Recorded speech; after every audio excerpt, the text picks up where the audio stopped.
Hello, welcome back to another Crafts Basics. Today we're making newspaper straws. So if you like crafting with paper straws but think they're really expensive, you can make your own like these ones out of newspapers. They're relatively quick and easy, so come on, let's take a look and see how they're made. So let's move these all over. What you'll of course need is some newspaper. You will need some paint. I've used this really bright paint, but you can also use pens, like highlighters or something. You will need some scissors, and you will need a little bit of glue or glue stick. It's up to you which one you prefer. Now the first thing we need to do is to lay out our newspaper. Dropping everything on the floor. I'm going to lay out my newspaper. I'll show it speeded up in a minute, and I'm just going to draw some nice long stripes of paint along that and let it dry.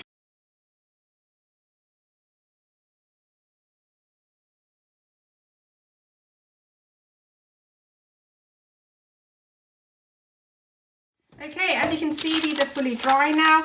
It's important to not make your paint too thick, otherwise it will crack, and that will make it harder to roll. Now, I cut along the line. You want to leave a white edge because that will help make the pattern, but you don't want the white edge to be too wide, otherwise it'll hide the colour.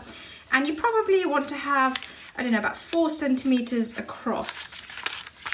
So you do have to do a bit more cutting. I could have brought them closer together, I guess. And then depending on how long you want to make your straw, you can either do the whole one or you can do the half one. I'm going to do a half one because I've got some projects in mind where this size is better. So you just fold it in half,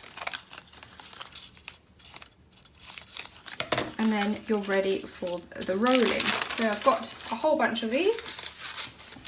This is all quite close to the edge, little white line. Now you need something like, this is actually I think a cake pop piece of thing. You can use a knitting needle. You could probably use another straw actually. You could use a skewer. You could use toothpicks. They would make thinner ones. So it's totally up to you. It's experimenting, seeing what size you fancy and what works for your projects that you have in mind. And then all you have to do is, my fingers are dirty from lots of painting, is roll it. Can you see that's already happening there? As you go further down, I find the colours come a bit closer together, but it doesn't matter too much. It's not an exact project. Oops, see that broke. You see again, that doesn't matter. And then you take a little bit of glue and secure it in place. So I'll do another one so you can see it. And then you carefully push it off.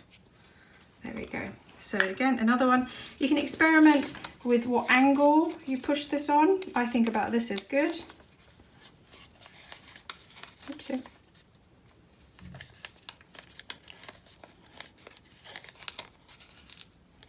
That's a really nice, neat one, isn't it?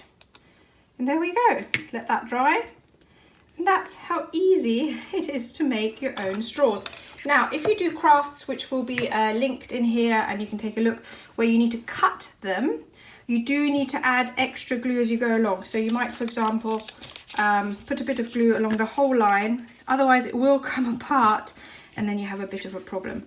So if you need to cut them afterwards, you do need to add extra glue. So let's hope it doesn't stick to my stick. There we go. What I sometimes do is, rather than gluing as I go along, because I find that a bit messy, is you can also, afterwards, just run a bit of glue across the top and let it dry. And that's how easy it is to make these straws. Now, keep watching and we'll show you some lovely crafts using these paper straws. Take care. Bye.